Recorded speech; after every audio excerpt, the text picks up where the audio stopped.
লুকমানে হাকিম তার সন্তানকে ডেকে বলেন, এই আমার সন্তান, চলো তোমাকে আমি একজন নবীর কাছে নিয়ে যাই। নবী তোমাকে কিছু নসিহত করলে হয়তো তুমি আরো ভালো হবা। এইবার লুকমানে হাকিম সন্তানকে যখন নবী দেখার কথা বলেছেন, সন্তান এবার আনন্দ আত্মহারা হয়ে গেছে। আমাদের সন্তানকে যখন আমরা নানির বাড়িতে বেড়ানোর কথা বলি, আমাদের সন্তানকে যখন আমরা ঘুরতে নিয়ে যাওয়ার কথা বলি, সন্তান আগে আগে দৌড়ায় কিনা? আগে আগে দৌড়ায়। আগে আগে গিয়ে দেখবেন গাড়ির মধ্যে উঠে পড়ে। লুকমানে হাকিমের ছোট্ট ছেলেও আনন্দে আত্মহারা হয়ে মরুভূমির প্রান্ত দিয়ে হেঁটে যাচ্ছে, বাবার আগে আগে দৌড়ায় বহুদূর চলে গেছে।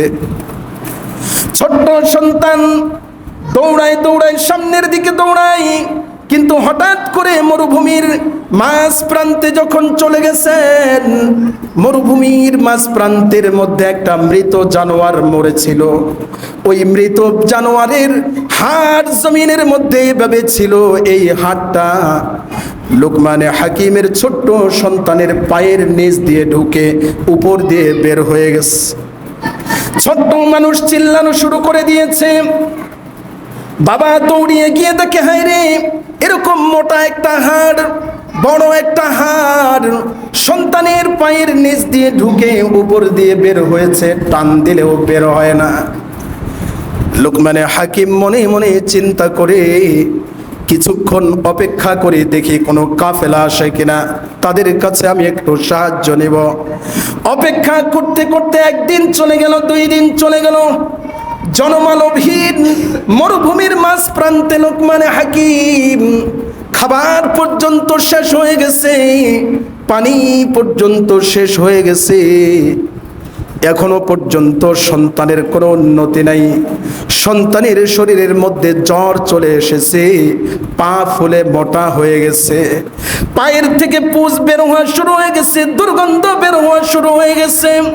লুকমানে হাকিম উপায়ন্তর না পেয়ে গভীর রজনীতে সেজদার মধ্যে পড়ে আল্লাহকে ডেকে বলছে, আল্লাহ গো, সন্তান নিয়ে নবীর সাক্ষাতে বের হলাম, কোন পরীক্ষায় তুমি আমাকে ফেলেছো আমি জানি না। আল্লাহ, আয় আল্লাহ, তুমি কি এই মরুভূমির মাঝ প্রান্তে আমার সন্তানরে লাশ বানায়া দিবা? আমাকে কি এই বয়সে নিজের সন্তানকে বাবা হিসেবে কবরে নামাতে হবে? ও রব্বে কারীম, আল্লাহ, এমন পরীক্ষায় তুমি আমাকে ফেলো না যেই পরীক্ষা বহনের মতো যোগ্যতা আমার নাই। লুকমানে হাকিম চোখের পানি ফেলায় শুধু কাঁদে, সন্তানও কাতরাচ্ছে, ভীষণ যন্ত্রণায় কাতরাচ্ছে।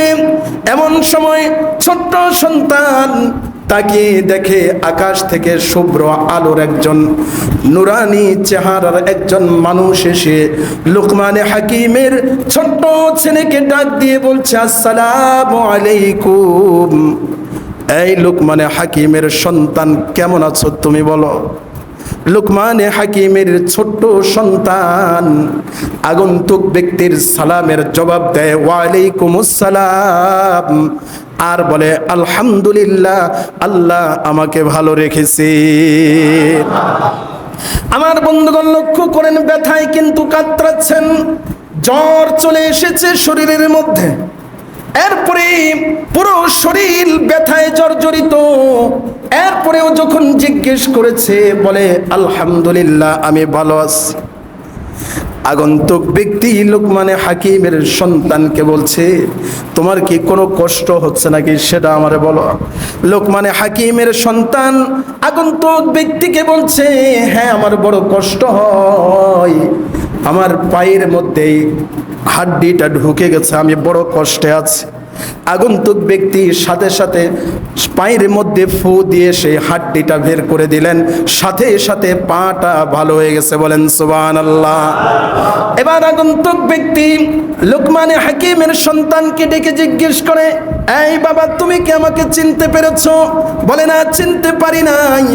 লুকমান হাকিমের সন্তানকে ডেকে বলছে, আমি দুনিয়ার কোনো সাধারণ মানুষ নই, আমি হলাম স্বয়ং ফেরেশতাদের সরদার হযরতে জিবরাইল আলাইহিস সালাম। আল্লাহ আমাকে নিজে পাঠিয়ে দিয়েছে। আর জোরে বলেন না সুবহানাল্লাহ।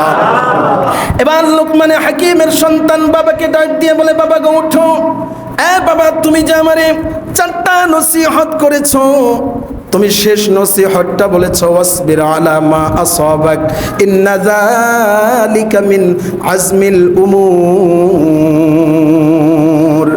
এই বাবা, তুমি যে আমাকে নসিহত করেছো, বিপদ যত বেশি হোক না কেন তুমি তোমার মালিকের উপর ভরসা রাখবা।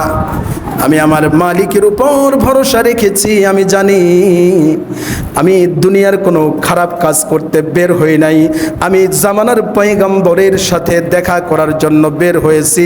সুতরাং আল্লাহ তাআলা এমন কোনো বিপদ আমাকে দিবেন না যেই বিপদের কারণে আমার মৃত্যু হয়ে যাবে। আল্লাহর প্রতি এই বিশ্বাস আমার আছে। জোরে বলেন সুবহানাল্লাহ। এই বাবা, মাথা উঠাও। ধৈর্য ধারণ করেছিলাম, আল্লাহ জিবরাইল পাঠিয়ে দিয়েছে। বাবা গো, নবী দেখানোর জন্য তুমি আমাকে নিয়ে যেতে চেয়েছিলে। শুধু নবী নয়, আল্লাহ তাআলা সমস্ত নবীদের উস্তাদ জিবরাইল আলাইহিস সালামের সাথে আমাকে সাক্ষাৎ করায় দিয়েছেন। বলেন সুবহানাল্লাহ।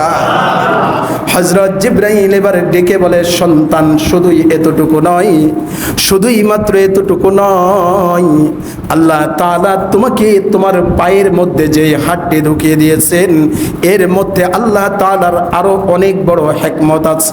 সুবহানাল্লাহ। তোমরা যেই নবীর সাথে দেখা করার জন্য বের হয়েছো, যে এলাকায় যাওয়ার জন্য তোমরা বের হয়েছো, ওই এলাকার সব মানুষ নবীর বিরুদ্ধে আচরণ করে, নবীর সাথে খারাপ আচরণ করে। এজন্য আল্লাহ রাব্বুল আলামিন আসমান থেকে পাথরের বৃষ্টি বর্ষণ করছেন। এই মুহূর্তে যদি তোমরা সেই এলাকায় যেতে, তোমাদের উপরেও পাথরের বৃষ্টি বর্ষণ হতো। এই লুকমানের ছেলে শোনো, এই জন্য আল্লাহ তাআলা তোমার পায়ের মধ্যে একটা হাড্ডি ঢুকায় দিয়া, তোমার পায়ের ভিতরে হাড্ডি ঢুকিয়ে দিয়ে আল্লাহ তাআলা ছোট একটা বিপদ দিয়ে ওই বড় বড় বিপদ থেকে আল্লাহ তাআলা তোমাকে এবং তোমার বাবাকে রক্ষা করেছেন। আর জোরে বলেন সুবহানাল্লাহ।